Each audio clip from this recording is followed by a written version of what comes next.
Looking for something?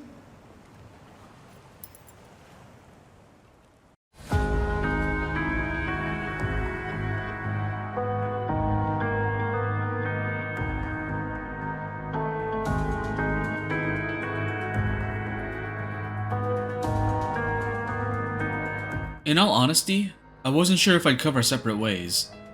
I already covered Resident Evil 4's remake way back in April, and by then I accepted that, while being as faithful as possible to the original 2005 game, it was inevitable that some things would end up being cut from the remake. For $10, I expected Separate Ways to be a half measure, a going through the motions that Capcom felt they were obligated to do to avoid backlash. And after playing through Separate Ways, I'm so glad to be wrong about that. In my videos for the Chant and its DLC epilogue, The Gloom Below, I described The Gloom Below as the American Nightmare to the Chant's Alan Wake. I've got another analogy to compare Separate Ways to Leon's campaign. This is the Catwoman DLC to RE4's Arkham City. Think about it. You're playing as a protag's love interest slash rival, whose playstyle is a variation of the protag's core moveset, and the events that transpire in the DLC are designed to dovetail seamlessly into the base game's overall plot. Separate Ways has to accomplish all of this while also fleshing out the bonus campaign from the 2005 version, which wasn't a thing until the PS2 port. Not only that, but it also seems to bring back some old ideas that led to the development of what we now know as Resident Evil 4. But first, we gotta talk about what Separate Ways was in the original. As Leon carried out his mission in Spain to rescue the president's daughter, Ashley Graham, Ada Wong was on a job for a mysterious group called the Organization. Her only point of contact was Albert Wesker, who occasionally calls Ada to update her tasks like an evil Otacon. Ada's sole objective is to collect a sample of Las Plagas for the organization's research. She takes advantage of her history with Leon to sneak in and disrupt Los Illuminados' operation, but she also makes sure to keep him safe enough to finish his own mission. Along the way, she makes contact with Luis Serra and Jack Krauser. Her relationship with both characters is tenuous, but strictly business. For the most part. Ada! Well, if it isn't the bitch in the red dress. Looks like we have the upper hand here. Ada was a perfect femme fatale in Separate Ways 2005. How much of that carried over into the remake? Surprisingly, quite a bit. Ada's still working for Wesker, but now it's clear that she's after a sample of the amber that preserved Las Plagas. She's still working with Luis, but now he has more of a presence in the game, instead of showing up in a handful of cutscenes. As for Krauser, we only ever see him for 2 scenes in Ada's campaign. The biggest change between versions is how it tells its story. OG Separate Ways was broken up into 5 distinct chapters. The start of each chapter featured a title screen telling you what the objective was for the current chapter. It felt like a holdover from Devil May Cry's development. In contrast, Remake Separate Ways feels like one long continuous narrative. It flows better than the OG, and this flow makes it feel more like Ada is a secondary lead instead of Leon's sidekick. Remember when I compared Separate Ways to Arkham? I wasn't just being cute.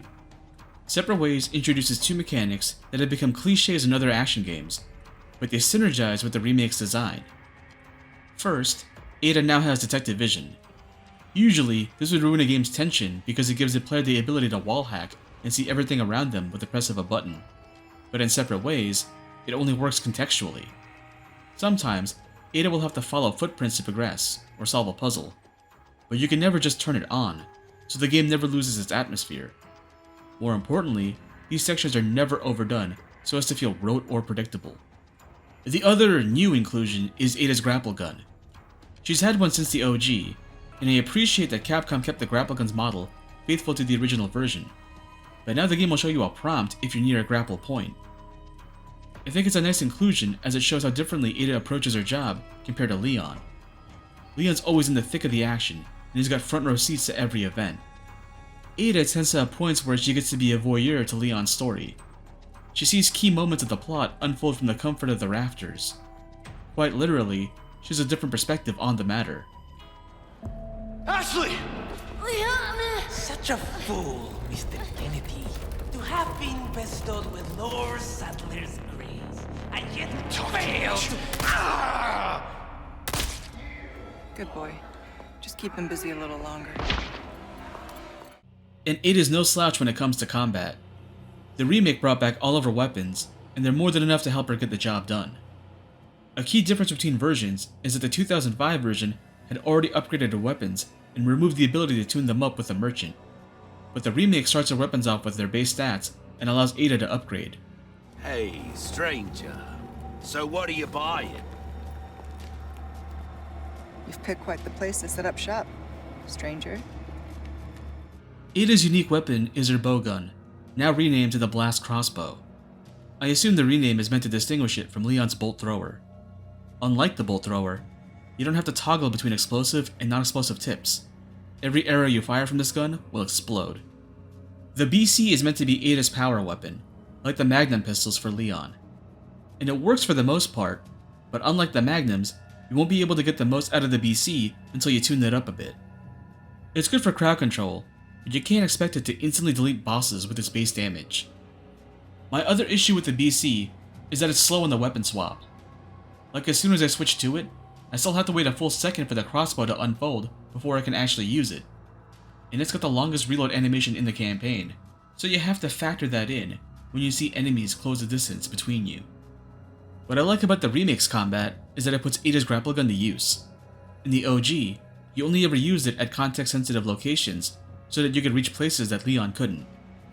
That's still the case in the remake, but now you can also use it for your follow-up attacks after staggering enemies. This means that Ada has a much longer range than Leon for her follow-ups. What's more, she can cause collateral damage to any nearby enemies with her kick. Despite having a smaller arsenal, Ada is still just as deadly, if not deadlier, than Leon. The remake introduced stealth mechanics, but they felt very basic and limited to specific instances of Leon's campaign. Because Ada's a spy, her campaign gives her more opportunities to introduce her knife to Ganados. At first, it feels a bit artificial and condescending to place enemies looking away from Ada, but there are a few spots in the game where you can get a few quiet kills in before the rest of the area wises up. Besides revamping her moveset and gear, the remake gave Ada some unique obstacles that weren't around for her in the OG.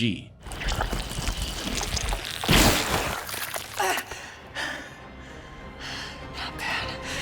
Not nearly good enough. From the start, Ada runs into Pesanta, the other bodyguard that follows Ramon Salazar. In the OG, the second bodyguard merged with Salazar to become a huge plant-like monster that prevents Leon from escaping the castle. In the remake, Pesanta has been repurposed to become Ada's pursuer, but unlike Mr. X or Nemesis, there aren't any sections in separate ways where you're made to think that Pesanta is just around the corner. She acts more like a traditional recurring boss that you'll have to face at key moments in the campaign. Thing is, Pesanta is a combination of two concepts that are key to Resident Evil 4's development. At the start of the game, Pesanta grazes Ada with one of her attacks and manages to infect her with a parasite. This infection causes Ada to hallucinate whenever Pesanta is around, and she tends to see blue flames. One of the earlier builds for RE4 featured an enemy called the Hookman, who would chase Leon around the mansion, and his presence emitted a blue aura. I think Pesanta's mind games and hook-like appendages are meant to be an homage to the Hookman.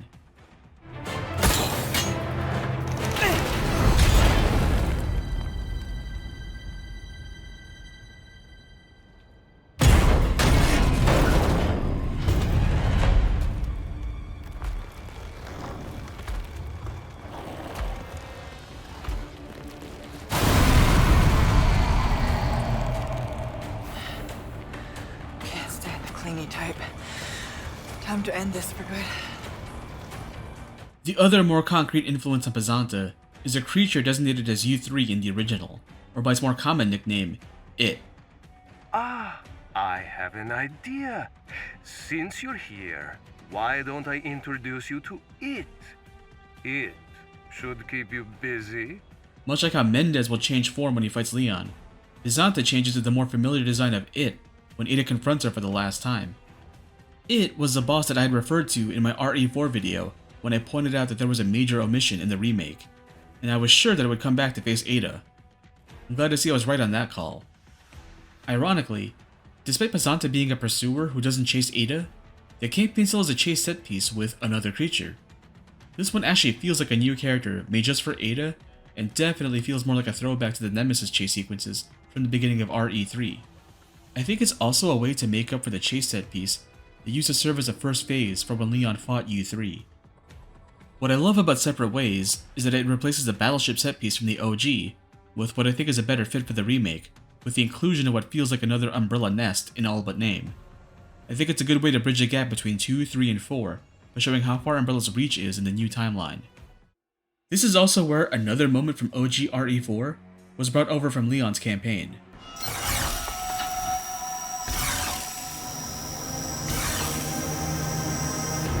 Lasers. Better watch out. I'm perfectly fine with giving the lasers to Ada instead of Leon. I think it fits better with her spy background.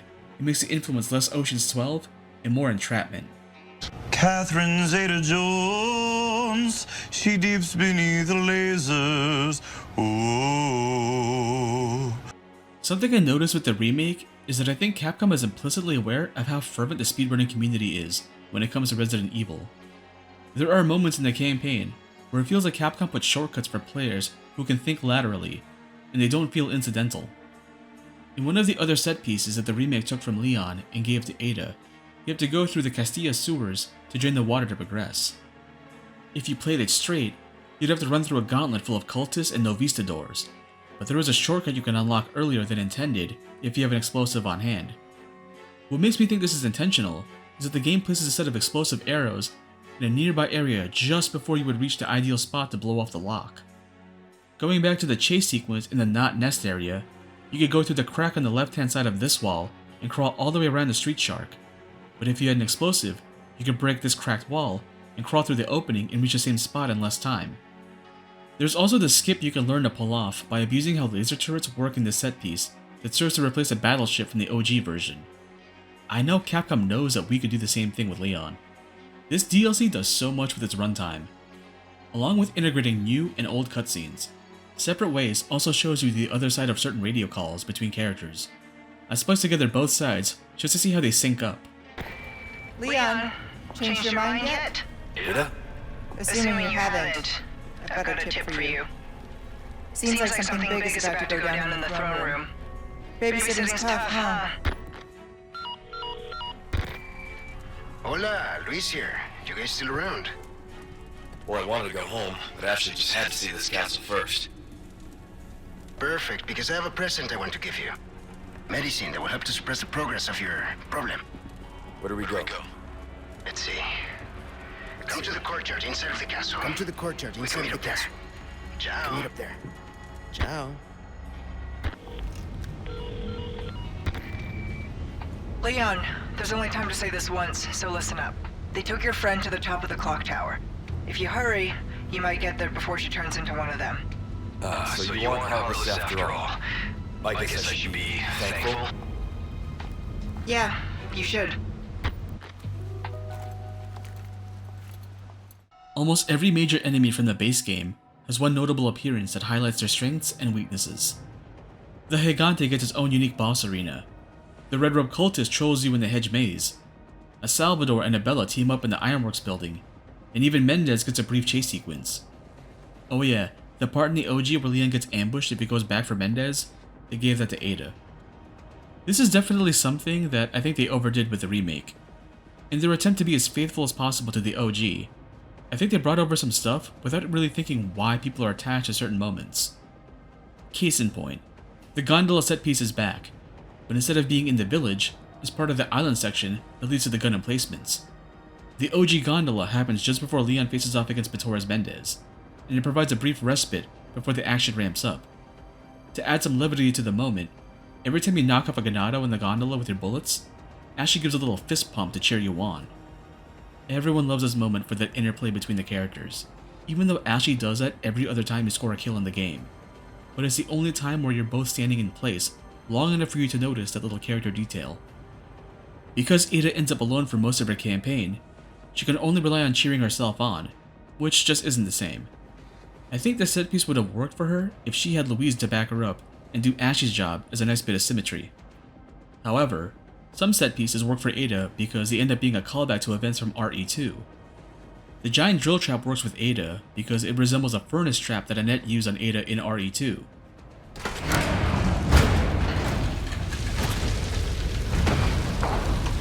Who comes up with these things? The changes in the character writing don't affect Ada as much as they do Leon. The biggest omission is that Krauser and Ada never have an exchange, so we miss out on this iconic line. Well, if it isn't the bitch in the red dress. My favorite moments are when Ada and Leon try to open up. When they meet again for the first time after what happened in Raccoon City, they do a nice callback to when they first made a connection after Leon rescued Ada. Get yourself out of here. While you still can. I'm not just gonna leave you.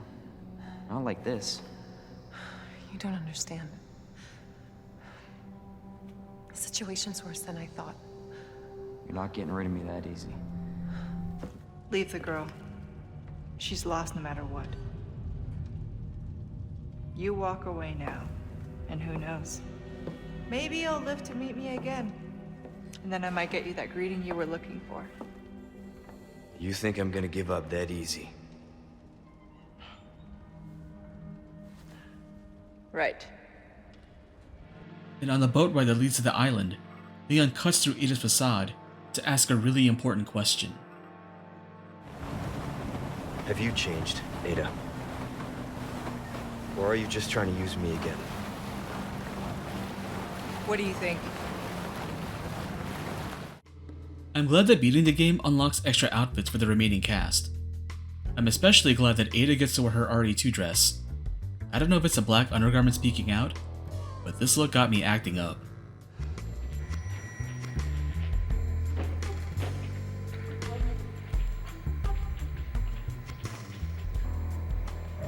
That is the sexiest thing I have ever seen. Usually, I'd end the video by talking about whether a game is worth playing. I think you already know what my stance is if you've been watching up until now. But the real question for Separate Ways is if it's worth its asking price. And to that, I think there are two ways to approach it. Considering how much content we get for $10, I'd say Separate Ways is a steal. Other games go for twice that amount and provide much less replay value. Not only do you get the campaign, but you get Ada and Wesker as playable characters for mercenaries. On the other hand, the cynical viewpoint would be that this is Capcom's way of tricking us into paying $70 for a full game experience. After all, Ada and Wesker were always available in Mercs in the OG. But Separate Ways wasn't. However way you slice it, I think that Separate Ways is worth the money. When I talked about the cut content from RE3, I said that I wanted to see those missing parts return in a small campaign for either Tyrell or another Umbrella cleanup crew member. That's basically what Separate Ways is. It fills in those parts that were missing from RE4. I'm repeating myself from back in April, but play both versions if you can. You get a lot more out of it, and you might find some things that I overlooked. Ride's here. You coming? I think we both know this is where we go our separate ways.